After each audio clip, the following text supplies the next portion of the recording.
We've all heard the rumors about aliens coming to abduct people and wiping out all humans on Earth. Those tales are likely to be all myth, but the testimonies we will be talking about today may bring those myths to life. We are counting down on the top 5 most shocking alien testimonies. Quick disclaimer, these testimonies are just some random people talking about their experiences. They could be lying, so believe whatever you want. Number 5. The Solway Spaceman, also known as the Solway Firth Spaceman. Most of you have probably seen this image once or twice before, but you may not know the eerie backstory behind it. This picture of Elizabeth Templeton was taken on a summer day in 1964. Jim Templeton was taking a picture of his daughter at Burgh Marsh, Cumbria, within the UK. When he was taking the picture, he saw nothing out of the ordinary, but once the picture was developed, there was a being in a white suit and a black visor standing behind his daughter. Jim had no idea who this strange person was behind his daughter in the picture. Jim then later took the picture to the police. The police said that the photo did not appear to be tampered with. The film company Kodak also confirmed that the picture had not been tampered with, then offered a reward to whoever could prove otherwise. At that point, the image had just gained attention of people around the world, but at the same time it was gaining the attention of someone else, the Men in Black. The Men in Black are said to show up shortly after a UFO or alien sighting. Jim says that the 2 Men in Black arrived at his door and claimed they were from the government. The 2 men then began to ask Jim questions about the photo, such as where was it taken and what time was it taken. The 2 men made Jim get in their car and made Jim show the 2 men where the picture was taken. Jim had to give the 2 men exact directions to the marsh, which was telling him that they were not local. Once they got to the marsh, the 2 men started asking more questions, such as where was the second spaceman. Jim was puzzled by this question since he didn't see 2 spacemen. He told the 2 men that he had not seen any spacemen at all, and it just showed up in the picture. The 2 men were not satisfied with the answer and started to seem irritated with Jim. The 2 men got in their car and drove off without Jim. Jim had said the 2 men acted very strange. He said the 2 men only referred to each other as number 9 and number 11. What is even more creepy is later that day, there was a planned missile launching in Woomera, Australia that was aborted due to 2 men spotted close to the missile. These 2 men were said to have close resemblance to the spaceman in Jim's photo. Number 4. Bob Lazar. Bob Lazar claimed he had worked as a physicist at Area 51. He was very well known for his testimony in the 1980s. Bob was a scientist and first started converting cars to run on alternate gases such as hydrogen and petroleum. And Bob really wanted to get a job doing some serious science work. Bob then sent out his resume to many different science jobs. He then later got a call from a man named Dr. Teller, and eventually he got hired to Los Alamos National Laboratory. Bob did not know much about the job and he really didn't know what he would be doing. In 1989, Bob was put into a top-secret program called Project Galileo at the top-secret base S4. Bob was told he was hired to replace one of the 2 scientists that were killed in an explosion working on a UFO. Bob says the explosion was so big it was passed off as an unannounced nuclear test. There were supposedly many strange UFO-like aircrafts kept at S4. Bob was told they originated from a planet that orbited a binary star system. He also claimed he saw an autopsy photograph of an alien. He said it just looked like the typical gray alien that you see in science fiction books. Bob said he first saw a flying saucer. One day on his way to work, one of the hangar doors was open and he could see a saucer in the hangar. At first, he thought the aircraft was an advanced fighter aircraft that people spot while it's being tested. But once he got inside, he knew it was not from Earth. He then explains how people at S4 were trying to reverse engineer the spacecraft. Bob explained how crafts function. He said that there were 3 gravity amplifiers in the craft that amplify the gravity around the craft. Bob claims that the pilot uses 1 amplifier when the ship is on a planet and uses all 3 amplifiers when traveling through space. Those are just a few things that he claimed to have experienced. If you want to know more, there will be a link in the description to Bob Lazar's full interview. Number 3. You may recognize the name Buzz Aldrin.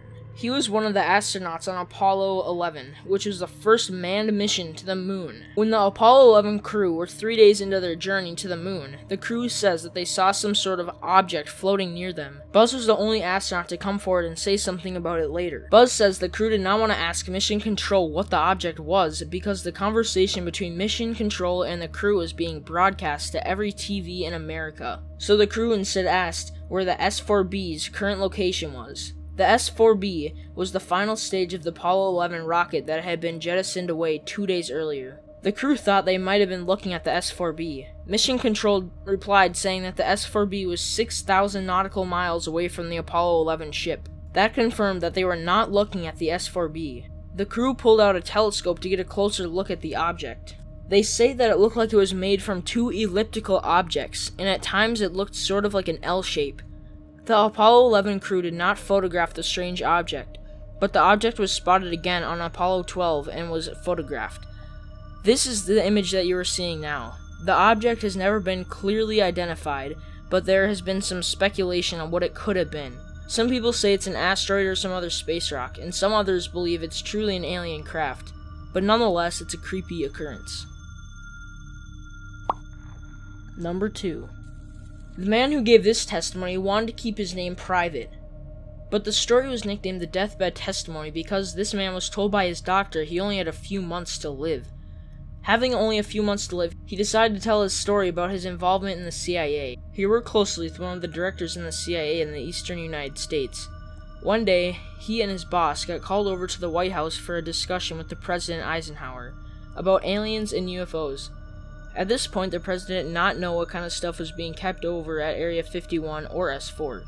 And it was this man's job to go with his boss to these places to see what they had and report it back to the president. The president also told him to give the message that if the people at Area 51 and S4 did not show them all that they have, President Eisenhower would invade both bases with the First Army. Luckily, the people at Area 51 and S4 cooperated. First, they took him to S4, where there were many hangars with many different saucer crafts stored inside them.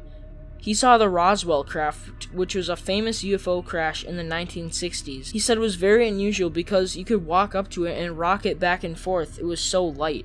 He claims the whole thing could have weighed 150 pounds. Later at S4, this man and his boss apparently watched the autopsy film of a gray alien. And just after that, they were taken into a room where they said inside the room they were interviewing a live gray alien.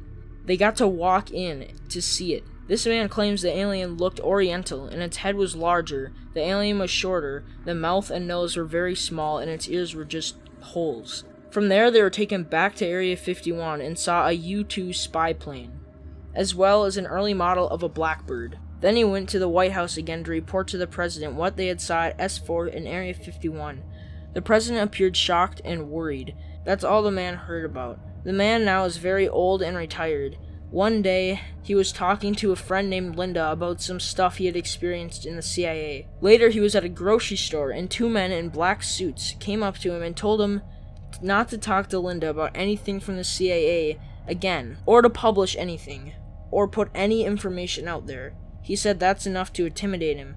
After he got this visit from the men in black, he stopped putting information out.